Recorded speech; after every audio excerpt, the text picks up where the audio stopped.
नमस्कार साथियों, मेरा नाम दीपक और मैं एसएसए कल्याण समिति से एसएसए कल्याण समिति की पॉडकास्ट सीरीज में आज हमारे अर्जुन सीरीज का दूसरा वीडियो है, जिसमें हमारे साथ आज हमारे जो दूसरे अर्जुन हैं वो है हमारे साथ खुशी मैम। खुशी मैम अभी साइकोलॉजी में ग्रेजुएशन कर रही हैं और इनके साइकोलॉजी से रिलेटेड आगे किस किस तरह के करियर ऑप्शन हो सकते हैं, तो हम आज उस पर कुछ चर्चा करने वाले हैं। तो सबसे पहले मैं खुशी मैम से कहूंगा कि खुशी मैम अपना थोड़ा बहुत एक इंट्रोडक्शन दीजिए। ठीक है। मेरा नाम खुशी गिरी है। मैं चंपावत से बिलोंग करती हूँ। इससे पहले हम दिल्ली रहते थे। लॉकडाउन पैंडेमिक के समय हम यहाँ आए फैमिली के साथ एंड देन उसके बाद से हम यहीं हैं। और हमारी फैमिली में मतलब ऐसा है कि पहले तक हमारी जो फैमिली थी वो यूनियन में बहुत अच्छी थी, फिर लॉकडाउन के बाद मतलब धीरे धीरे गिरावट होती गई और फिलहाल हाल फिलहाल में ऐसा है कि मुझे पढ़ाई पे ज्यादा स्कोप लेना पड़ा, तो फिर मेरा वैसा है कि साइकोलॉजी में ज्यादा ध्यान चले गया। तो उसी सिलसिले में मैंने देखा कि आपके एक पॉडकास्ट वगैरह ऐसे चल रहे थे, आओ पूछो, तो मैंने सोचा मैं भी अपना क्यों ना एक वो कर लूं।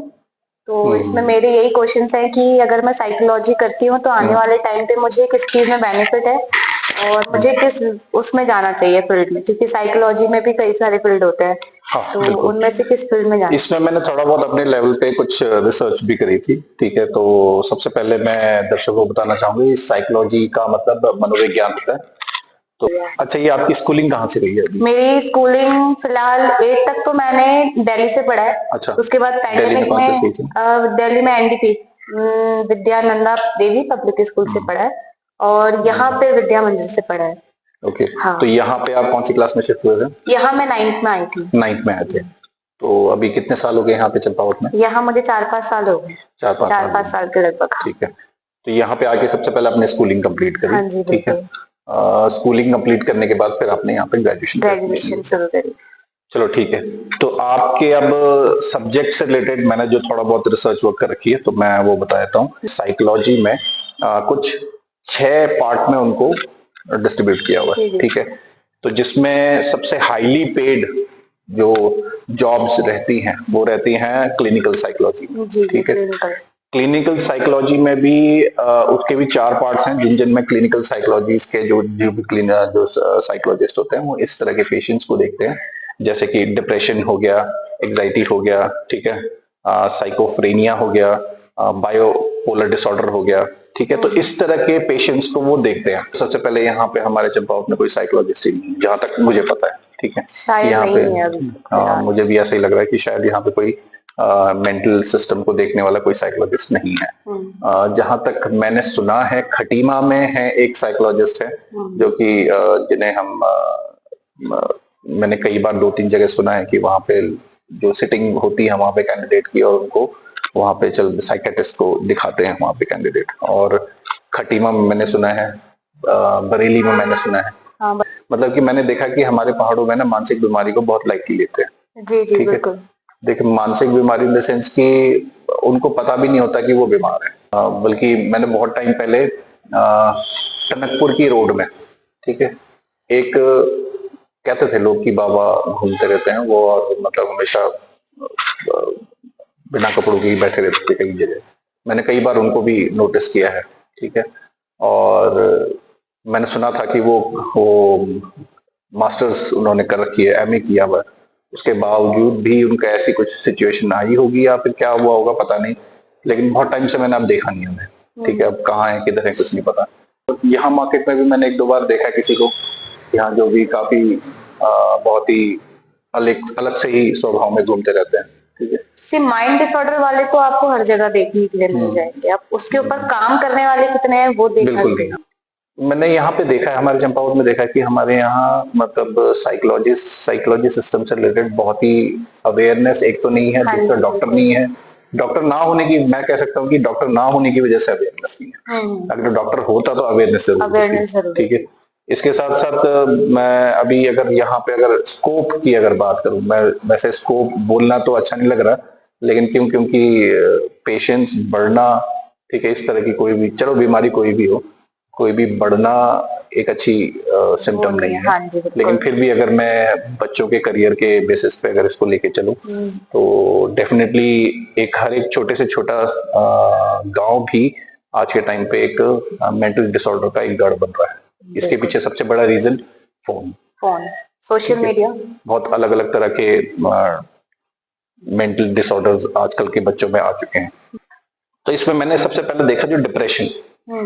डिप्रेशन का तो देखिए मैं जो थोड़ा बहुत जो मैंने पढ़ा है डिप्रेशन की एक्चुअल में है क्या, ठीक है। जैसे डिप्रेशन एक बेसिकली एक हमारे माइंड की एक स्थिति है जिसमें डिप्रेशन में है कि ये इनके सिम्टम्स कैसे पता लगते हैं। इनके सिम्टम्स होते हैं जैसे बंदा हमेशा मायूस बैठा रहता है, उदास बैठा रहता है, ठीक है। और अगर कुछ अच्छा लग रहा है, अगर लाइफ में अगर सपोज आप हैं, आपके कोई फ्रेंड आपके साथ आए हैं, आप उनके साथ थोड़ी देर हंसते हैं, बोलते हैं, उसके बाद फिर वो थोड़ी देर फिर उदास हो जाते हैं। मतलब वो जो उनका जो हैप्पीनेस है वो बहुत ज्यादा लॉन्ग लास्ट नहीं रहता है, बहुत जल्दी वो उसी डिप्रेशन स्टेट की में दोबारा कंडीशन आ में फिर जाते से हैं। आ जाते हैं। हाँ। ठीक है, वही आ जाता है। ठीक है, फिर अपना जो पहले जो इंटरेस्ट सपोज अगर वो पहले खेलने में या फिर सिंगिंग में, डांसिंग में, किसी भी चीज में वो जो इंटरेस्ट लेते थे, अब वो इंटरेस्ट नहीं लेते हैं। इंटरेस्ट उनका लैक हो जाता है, बिल्कुल ही खत्म हो जाता है। ठीक है, एनर्जी लेवल बिल्कुल डाउन हो जाता है उनका। ठीक है, बिल्कुल सुस्त से हो जाते हैं, 24 घंटे लेटे रहना, पड़े रहना, ठीक है, बैठे रहना, कहीं बैठे हैं तो बैठे ही हुए हैं, कहीं लेटे हैं तो लेटे ही हुए हैं, लेटे हुए मतलब हैं, बहुत हाँ। लंबे लंबे समय तक वो बैठे रहते हैं या लेटे रहते हैं। तो इस तरह की स्थिति में उस चीज को डिप्रेशन का नाम मैंने जो देखा उसको लगा।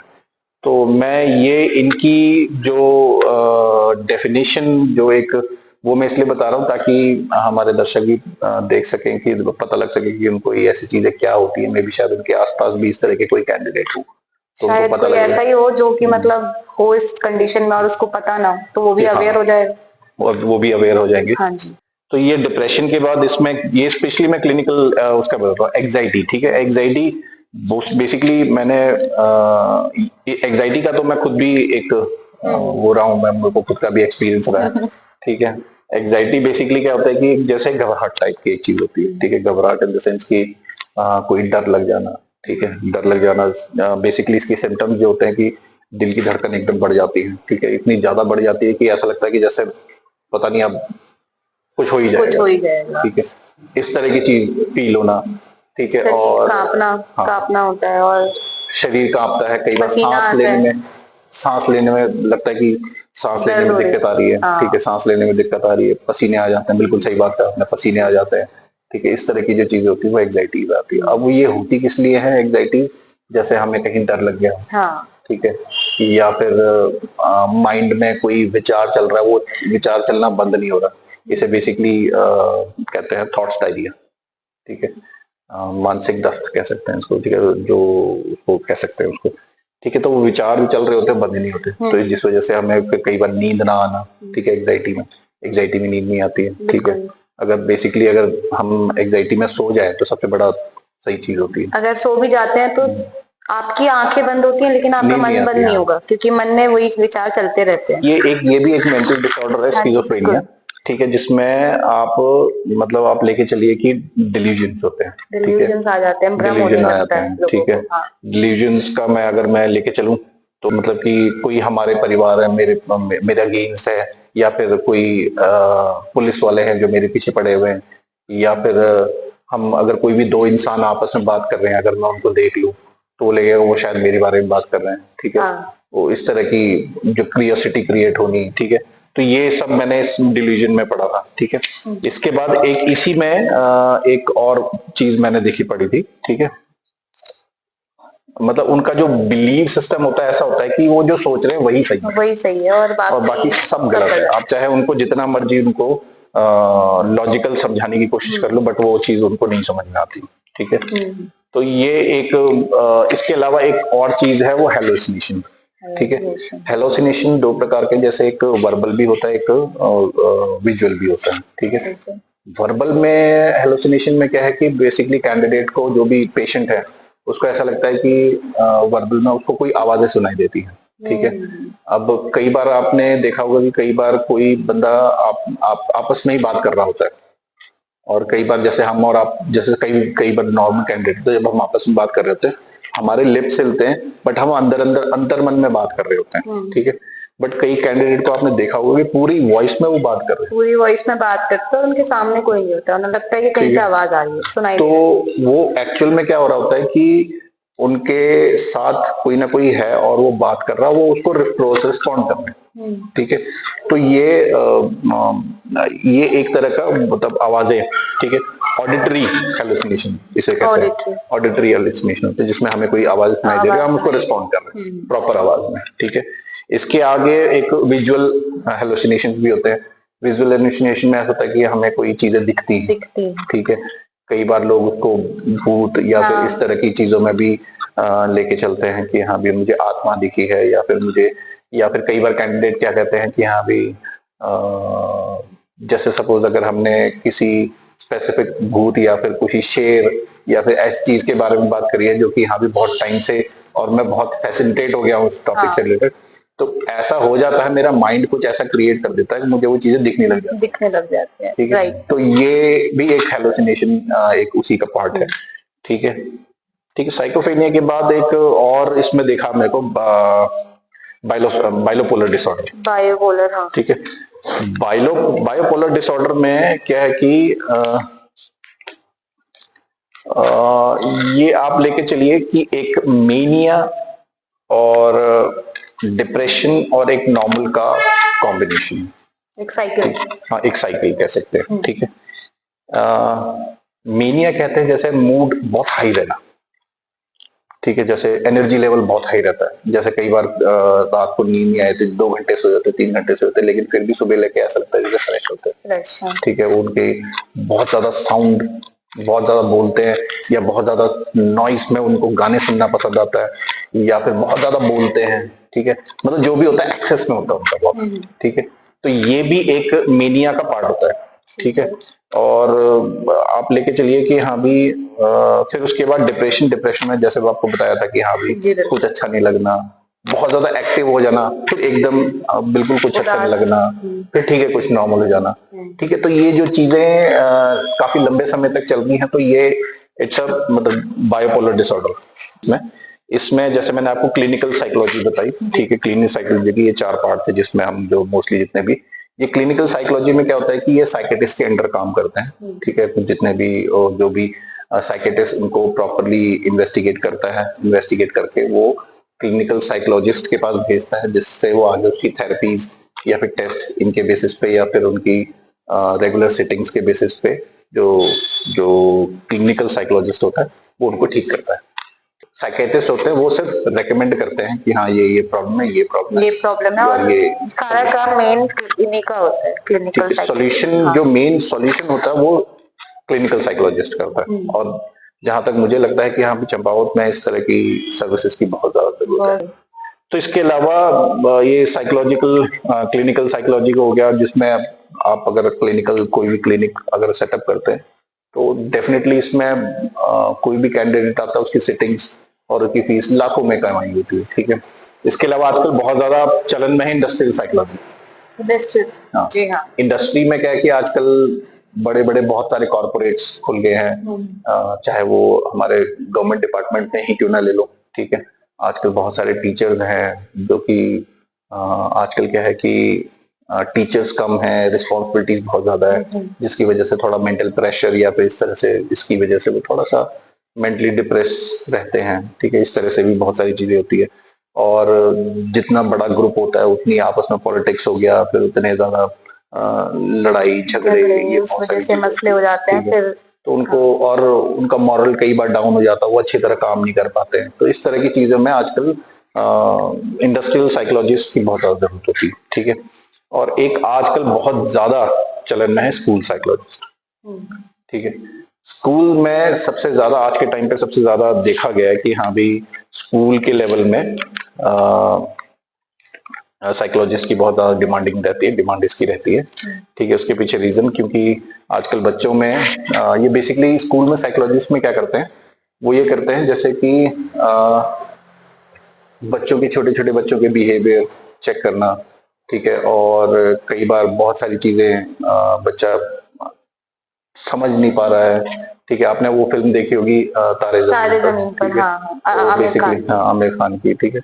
तो वो भी एक उसी का ही पार्ट है जिसमें उस बच्चे को शब्द पहचानने में दिक्कत होती है। इसके अलावा डी एडिक्शन हो गया, ठीक हाँ, है। डी डी एडिक्शन एडिक्शन, में हाँ। अलग अलग तरह की एडिक्शन होती है आजकल, यहाँ पे बच्चों को नशे की एडिक्शन होती है। मतलब बेसिकली क्या होता है कि मनोविज्ञान में सबसे बढ़िया चीज क्या है कि किसी भी कैंडिडेट को अच्छी तरह समझना बहुत जरूरी होता है, ठीक है। तो इसमें आजकल डी एडिक्शन में सबसे ज्यादा देखा क्या जाता है कि मतलब नेगेटिव चीजों का आकर्षण और उसकी अवेलेबिलिटी बहुत इजी है, जिसकी वजह से बहुत जल्दी कैंडिडेट मूव ऑन कर जाता है उसकी तरफ, नेगेटिव चीजों की तरफ, चाहे वो नशे हों या फिर कोई भी चीजें, इस तरह की चीजों में आ जाते हैं, ठीक है। तो इस वजह से कई डी एडिक्शन सेंटर बनते हैं नशे छुड़वाने के लिए। और फिर उसके बाद है कम्युनिटी साइकोलॉजी में, हाँ। ठीक है। कम्युनिटी साइकोलॉजी में हो गया कि हाँ भी सपोज किसी स्पेसिफिक कम्युनिटी में आपस में कोई उनके ठीक नहीं चल रहा है, या परिवार में एक कैंडिडेट का जैसे सास और बहू की जो लड़ाइयाँ होती है, ठीक है। रंजस हो कुछ हो हाँ, तो फिर, ठीक हाँ। है। इस तरह के जो बेसिकली फैमिली ओरिएंटेशन जितने भी रहती है, या फिर हस्बैंड वाइफ हो गया, या फिर बेटा बाप हो गया, ठीक है। पापा और बेटे के बीच में भी बहुत सारे जो कहते हैं, जो बेसिकली कहते हैं कि उनका जनरेशन गैप जो कहते हैं, जिसकी वजह से उनकी थॉट प्रोसेस बहुत चेंज हो जाते हैं, ठीक है। तो वो भी इसमें आ जाता है।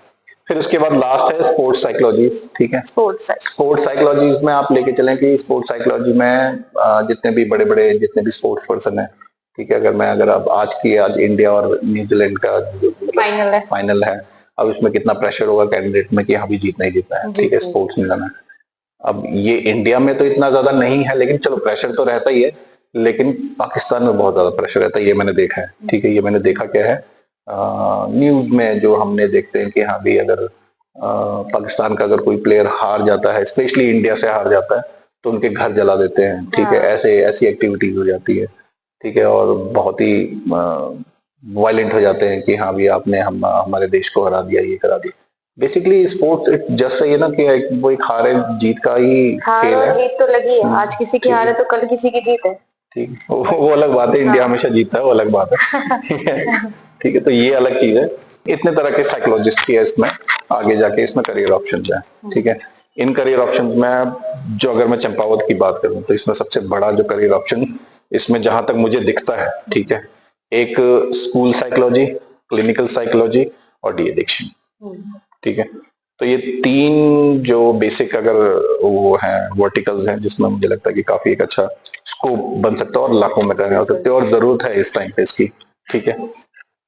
इसके अलावा मैंने एक वीडियो और देखी थी जिसमें गवर्नमेंट सेगमेंट में किस किस तरह की पोजीशन निकलती है, स्पेशली साइकोलॉजिस्ट के लिए, ठीक है।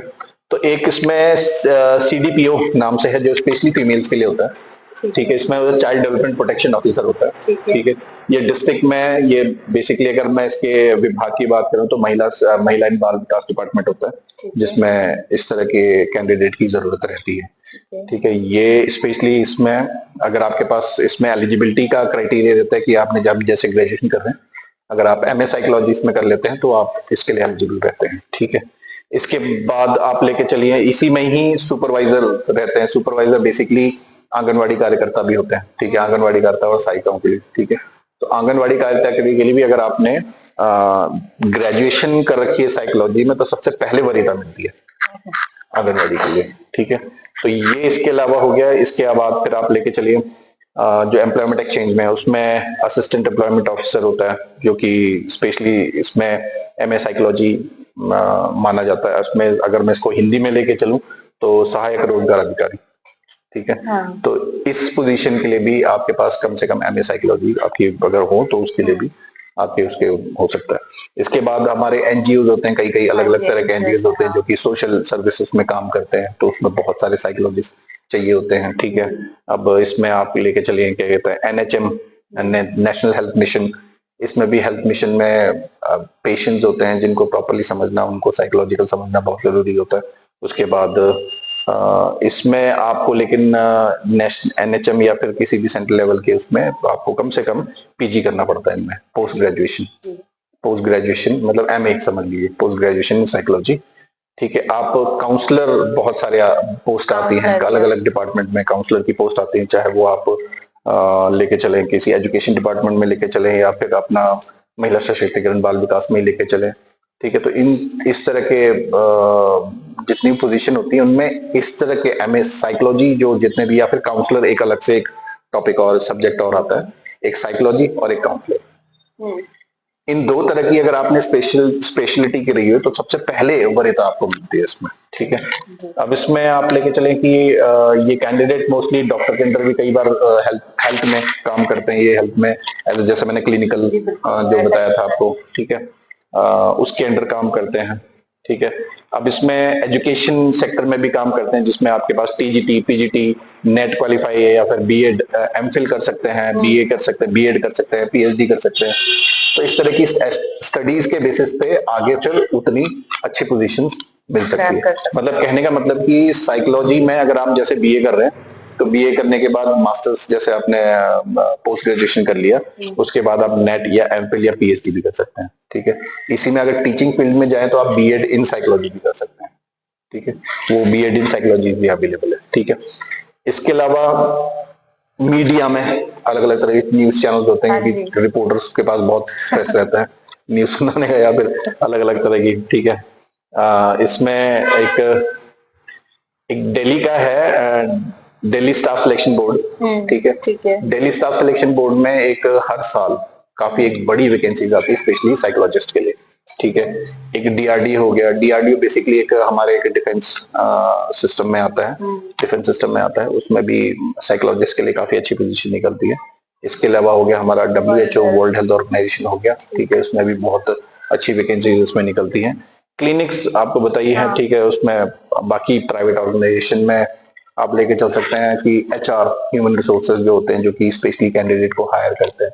ठीक है, अब ये मैं चंडीगढ़ की बात बता रहा हूँ कि कुछ कंपनीज स्पेशली साइकोमेट्रिक टेस्ट करते हैं बड़ी बड़ी कंपनीज में हायरिंग से पहले। ठीक है, साइकोमेट्रिक टेस्ट क्या होता है बेसिकली, आपसे इस तरह के सवाल पूछेंगे कि जो आपको पिंच होए। ठीक है, आपको इग्नाइट करने के लिए, प्रोवोक करने के लिए, ताकि आपके अंदर की जो भावना है वो निकले। हाँ, ठीक है, कि हाँ भी इस तरह की सिचुएशन में वो किस तरह से रिएक्ट करते हैं। ठीक है, आपको गुस्सा दिलाने की कोशिश करेंगे कि आप एकदम हाइपर हो जाए और कुछ ना कुछ उल्टा सीधा बोल दें। ठीक है, तो वो आपके पेशेंस लेवल की टेस्ट कर रहे होते हैं। ठीक है, आपको अलग अलग तरह की सिचुएशन देते हैं कि आप इस सिचुएशन में क्या करेंगे, उस सिचुएशन में क्या करेंगे। इस तरह के बहुत सारे टेस्ट आजकल बड़ी बड़ी प्राइवेट इंडस्ट्रीज में देखते हैं कि वो काम के प्रेशर को किस तरह से हैंडल करें। ठीक है, क्योंकि प्राइवेट इंडस्ट्रीज में बहुत काम होता है, तो उस प्रेशर को झेलने के लिए ये साइकोमेट्रिक्स टेस्ट आजकल कई बड़ी बड़ी कंपनीज करती हैं ताकि कैंडिडेट की वो ड्यूरेबिलिटी को टेस्ट कर सके। ठीक है, तो ये सारे थे। स्पेशली अगर एक लास्ट बट नॉट लीस्ट मैंने देखा है कि हाँ भी अगर आप सिविल सर्विसेज के लिए जाना चाहते हैं आईएएस, तो ये साइकोलॉजी भी एक बहुत बड़ा सब्जेक्ट है, अपने ऑप्शनल सब्जेक्ट में उसको कैरी किया जा सकता है। तो ये जितना ऑब्वियस है, जितना अभी मैं सर्च करके आया था मैंने आपके साथ डिस्कस किया। ठीक है, डेफिनेटली साइकोलॉजी बेस पे करियर बहुत अच्छा बन सकता है। ठीक है, और बहुत से कम कैंडिडेट को पता है कि इस तरह के ऑप्शंस होते हैं जहाँ पे आप लाखों की इनकम कर सकते हैं। सिर्फ आप अपना बीए और एमए, क्या कहते हैं, बीए और एमए अगर साइकोलॉजी में करते हैं तो आपके लिए बहुत सारी ऑप्शन खुल जाती हैं। कौन सा ऑप्शन लगता है कि आपको कौन सा ऑप्शन ठीक रहेगा? मेरे हिसाब से फिलहाल की मैं उससे बताऊं तो क्लिनिकल साइकोलॉजी और एक स्कूल साइकोलॉजी, ये दो चीज ऐसी है जिनमें मतलब मैं सोच सकती हूँ कि हाँ आने वाले टाइम पे यहाँ पे मेरा करियर बन सकता है। क्योंकि जहाँ हम रहते हैं अगर वहाँ करियर बन सकता है तो शायद मेरी वजह से कोई और भी सीख जाए। ठीक ठीक ठीक। और तो काउंसलर की एक पोस्ट है, तो ये भी मुझे लगता है कि आने वाले टाइम पे काफी अच्छा रहेगा। ठीक है, तो अब इसमें आपके लिए हम एक एक्सपर्ट ढूंढेंगे जो कि इसी फील्ड में ऑलरेडी वर्किंग में है, और हम उनको ढूंढ के आपके जितने भी करियर ऑप्शंस हैं उसमें किस तरह से परस्यू किया जा सकता है, किस तरह की क्वालिफिकेशंस चाहिए होती हैं, और क्या क्या आगे किस तरह से इस तरह के करियर को अचीव किया जा सकता है, वो हम उनसे डिस्कस करने की पूरी कोशिश करेंगे। तो आज के लिए इतना ही। ठीक है, खुशी जी आपका बहुत बहुत धन्यवाद। अब हम किसी सारथी का इंतजार कर रहे हैं कि अब कोई सारथी अब हमारे साथ ऐड हों, जो कि स्पेशली साइकोलॉजी सिस्टम से रिलेटेड उनको अपना एक्सपीरियंस हो। ठीक है, तो इसी के साथ मैं सभी चंपावत वासियों का मैं धन्यवाद